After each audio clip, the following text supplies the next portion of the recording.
Ang isa sa pinakamahirap ko na naranasan dito sa abroad ay yung nagkasakit ako. At pabalik-balik ako sa hospital. Alam ninyo mga trupo dito sa abroad buntot mo hila mo tulad sa akin solo dito walang kamag-anak napakahirap. Dito ako sa ibang bansa na operahan sa mata, tapos sumunod naman itong ilong ko inupira din. Oo marami akong kasama pero hindi naman pwede na alalayan ako dahil meron ding kanya-kanyang trabaho. Kaya may kasabihan bawal magkasakit dito kasi malayo sa pamilya walang aalalay sa'yo.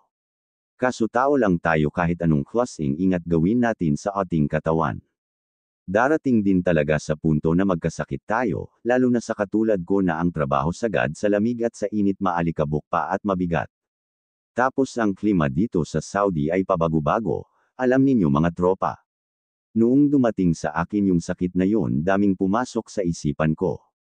Kaya lalong nahirapan ako dahil sumabay ang homesick. Naisip ko paano kung ako mawala sino magbuhay sa magulang ko mga walang trabaho dahil mga matanda na. Tapos mga kapatid ko wala din puro naghirap sa buhay wala nang tutulong sa kanila kung ako ay mawala. Buti na lang sa awa ng Panginoon gumaling ako at nalampasan ko ang pagsubok ko dito sa abroad.